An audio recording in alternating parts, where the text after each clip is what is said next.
inside. I'm still here, but I keep you deep inside.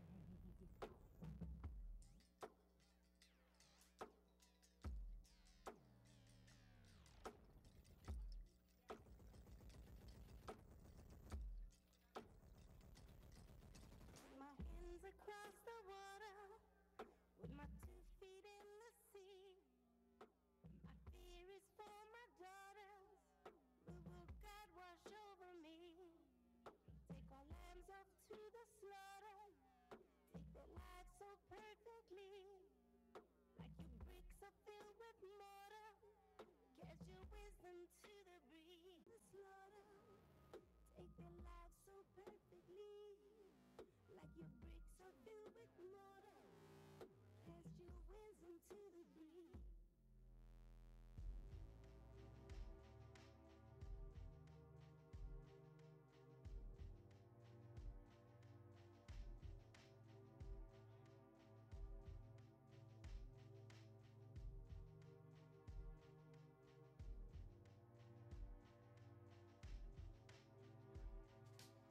Tonight there is a coffee shop where people are gathering and someone is bloodletting on a soapbox.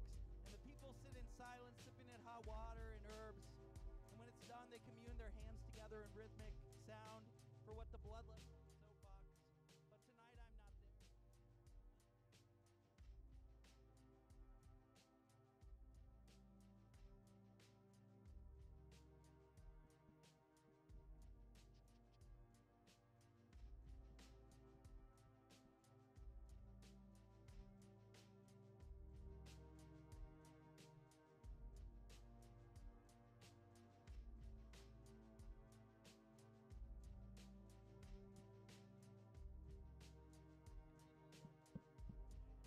Whew, there we go. Tonight, there was a coffee shop where people are gathering and someone is bloodletting on a soapbox. And the people sit in silence, sipping at hot water and herbs. And when it's done, they commune their hands together in rhythmic sound for what the blood left on the soapbox. But tonight, I am not there. Tonight, I am with God. Tonight, there was a woman with sticks for fingers sitting in the empty back corner of a bakery. And in her silence, she weaves strings into gold. Small gold in preparation to send her tapestries along, out into the sky to fly like a winged creature to somewhere else. Down chimneys and over a void, thirsty for warmth and maybe another night. And I am there with her and across from her as her warmth is strewn out before her. Maybe I can send that same warmth back into her, but tonight I am not there. Tonight I am with God. Tonight there is a ghost in the bathroom mirror. A portrait like me, but strange flowers grown and flowing from his cheekbones, his jawline. Down the drain and empty of flowers is his skeletal head, his eyes like 10 million red firecrackers, and he sings to me Jeff Buckley's Hallelujah, Hallelujah, as the water keeps running, and through the frosted bathroom window there are flowers crawling in this desperate encroachment in late fall, yearning for communion with these flowers that fall from my face. In the air there is a secret chord, but I am not there. Tonight, I am with God. Tomorrow, there is a funeral for a poet who swallowed the world and spit it back out into his napkin on which he wrote his magnum opus. And the tiny people of the world yelled at him, how could you shake us up? And the poet says nothing, laying down in a flower field of irony, painting his manic version of the blue sky. At least that's how they remembered him, at this funeral with no guns, no crucifixes, no bloody holy wars, just a spirit of silence and laughter tucked in the pews as the poet would have wanted. And in his last moments, maybe the poet remembered sitting with his sister while the preacher preached at the pulpit. They snickered at everything in the face of what was never meant to be so serious. And the light caught wind through the stained glass windows and shined down on the boy and his sister. As for this funeral for a poet, dead trees meditating over an empty grave, I am not there tonight. Tonight I am with God. Tomorrow, a woman is in Times Square, New York, thousands of miles from home. A man is beside himself in the Amazon. The woman is lost in lucid light like artisan thunder.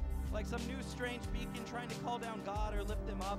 The man hears the river run, and each moment thinks this next moment will be the one where the river inevitably stops. But the river doesn't stop, and the river keeps on through. The woman spins in circles in this hornet's nest of humanity. The man forgets to human as he stares infinitely at 10 billion fires in the sky. And when the woman finally lies down in her tiny toothpaste hotel room, she lies beside the hologram of this man and all of the stars. And I am not there tonight. Tonight I am with God.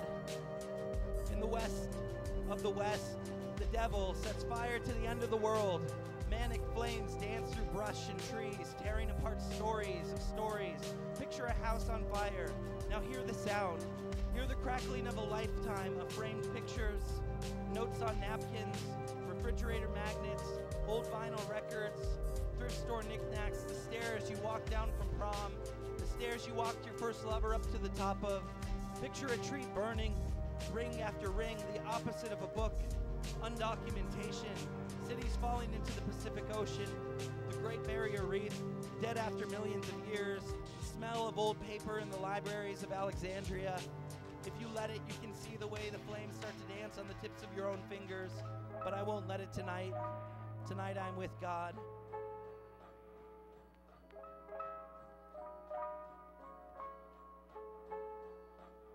There is a music box left open in an attic in the memory of my future, where the dapper man has been snapped off from the ballroom they're in, and a woman in a flowy dress that never moves turned above the industrial gears that grinded beneath her feet like a testament to an old America.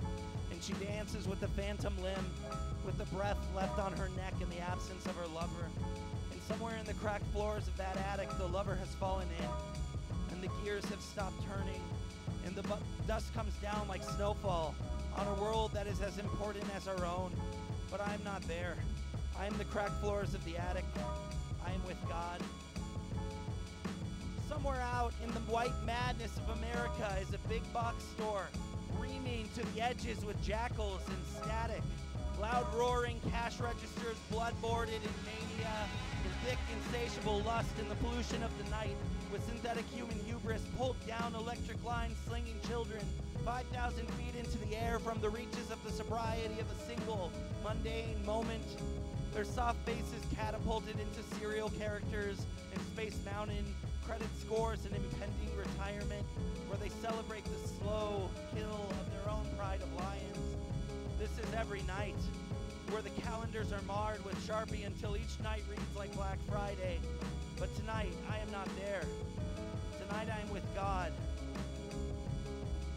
Tonight, I am with God. And God is a small room, and a chair, and hot water, and a miracle that in all these ways that I am a broken cup, that there is divinity latent in the tea leaves that form like clouds in the bottom of it all.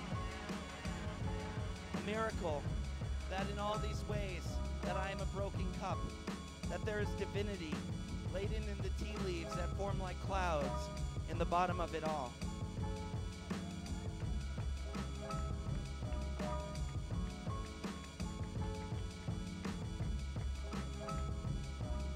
Several thoughts on a fly in my bedroom tonight. 1. As I watch this fly land on the beer on my dresser, he clasps his hands together. This fly prays more than I do. He swarms around my head and near my ears as my blood boils, and I think about murder. He just wants attention. He just wants to be seen and heard. 3. How come I never encounter a fly when other people are around? 4. This fly moves in a severely unorthodox way, zigzagging and riding through the stale air. He never discovers his own motions or something else does. He lands just to take off again. He goes to the same place twice. There is a method to his madness. I don't know what. What keeps him doing the same quaint thing over and over and over again? 5. If I swat at him recklessly, I will never kill him. I have to watch him. I have to understand him at least a little. If I want to absolve him of his horrid black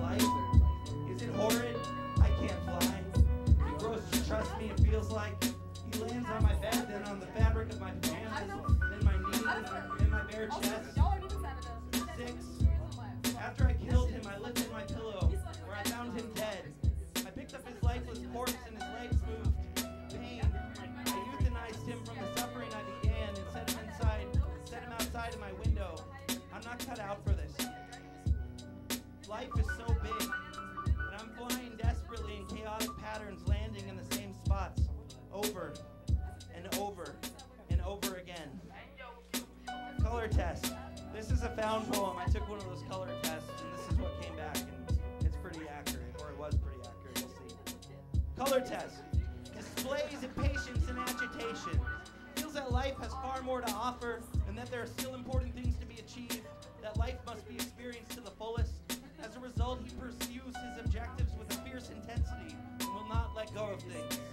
Becomes deeply involved and runs the risk of being unable to view things with sufficient objectivity or calmly enough, is therefore in danger of becoming agitated and of exhausting his nervous energy. Cannot leave things alone and feels he can only be at peace when he has finally reached his goal. Impatient involvement. Over-imaginative and given to fantasy and daydreaming. Longs for interesting and exciting things to happen and wants to be admired for his charm.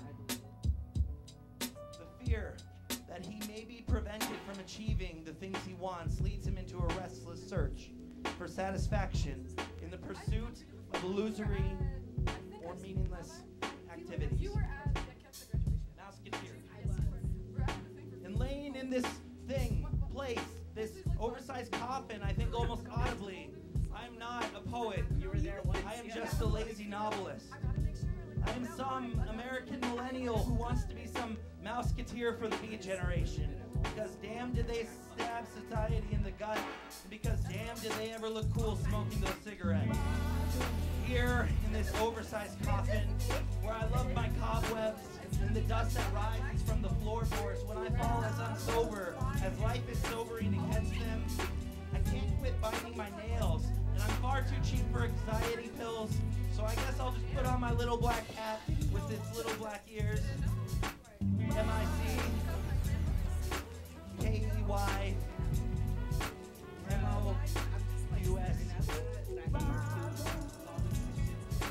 I am not a bottle of pills. I am not some sort of orange plastic container that you can pull out of your bag when you're having a bad day or a breakdown. Friendship is not a pair of crutches that leans on each other. I have hunter in my bones, though there is less blood in my water each day. I do not look to you. I am not built to be a mirror anymore. So sit beside me, and together tucked in the bushes we can stare out onto the plains. You cannot swallow me. I am not drugs. I change too rapidly. I am not claustrophobic. I just like to change rooms when a door opens. I'm not afraid of heights. I just like to mend my wings before I fly. And when I fall, I crack 6 ribs as I hit the ground. And I am out, sometimes for months at a time, lost in dreams and on the backs of nightmares, pushing through jungles, balancing on the hands of a clock that cannot tell time. And when I arrive, I'm glad to see your shining, bright faces, and I realize you are the sun peeking through the trees all along. But we are not pills. And if we continue to pressurize ourselves into tiny capsules that promise to shake away the haze of life, we will all need disclaimers the length of constitutions. I am not a bottle of pills, but I love you. And if you need someone to listen, never don't ask. I want to read this short one because Logan Custer's here and it's about him. Reckless. And as soon as his mother walked up the stairs and out of the apartment, we went to the bedroom, grabbed a can of hairspray. He went to the bedroom, grabbed a can of hairspray. He went to the coffee table, grabbed a lighter, and he pointed the hairspray directly at the lit flame, inches away from the ceiling. I asked him, "Logan, what are you doing?" He pressed the button down and nothing happened. Defeated, he said, "I just wanted to do something reckless once in my life." And that was the end of that.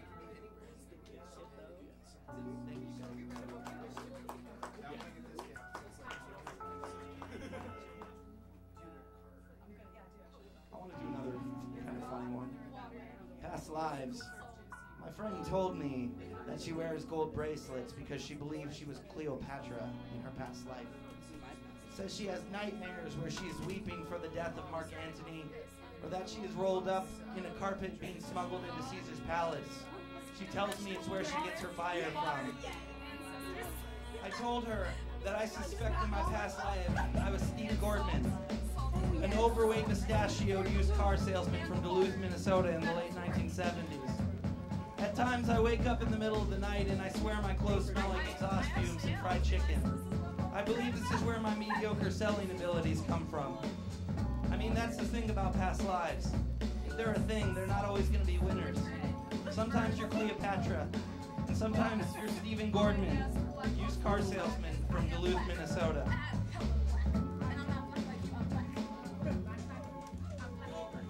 Dear Maria, I do not know where you are, but somehow you snuck snuck your way into my poetry, so here we go. Maria, as you go out into the night, make sure to wear your coat. Hold up, I'm not your fucking father, Maria. Do what you want to. Maria, this may not be easy, you and me. We hardly know each other, but I have to write you a poem. Dear Maria, there's a lot of people in this world, and probably too many, who think about people as they really like to have sex. And sex without protection feels better, but it also creates more people. God is all about the conundrums. Dear Maria, are you God? You might be. I don't know you, but I'm certain you are out there, and I feel compelled to talk to you. Dear Maria, remember that in the scheme of things, we are the youngest people to ever live, and more people have died for you than any time in history, assuming you subscribe to the concept of linear time, but I feel like that's important either way. Be grateful when you're hungry. Be grateful when you feel you've got it all and you did it all yourself. Be grateful. People drop dead all the time. Also, don't fear death, or the idea that you could drop dead right now. Why am I compelled to give you advice, Maria? Maybe I should shut my mouth and listen to you. Put my ear to your seashell heart and hear the ocean. Assuming you have a heart, maybe you're a jellyfish. I think jellyfish don't have hearts. Do you know, Maria? Maria, promise me this. Sit on a wooden floor with headphones on and listen to a record player. Don't let it move the needle for you. Move the needle for yourself. If there is no heaven, this is heaven. We are pretty good at synthesizing our dreams in the face of the fear that they may not come true. Dear Maria, your heart will be broken by an asshole, and you will be an asshole and break someone's heart. And then there's another heartbreak too. Well, yes, there's several kinds, but the kind I'm thinking about is the one where neither of you was an asshole, where when there's just white noise between you and you have to step away. That one has its own flavor of hurt. You ready for that one? It can't be. Just a warning, a borderline useless warning. And plus, you might be old and wise and full of heartbreak, Maria. Tell me about your heartbreaks. Are you in a place to tell me about your heartbreaks? Dear Maria, get dessert at salad buffets. Another good option is to avoid salad buffets. Dear Maria, I want to dance with you. Not romantically, well maybe, but I think I want to dance with most people. People should dance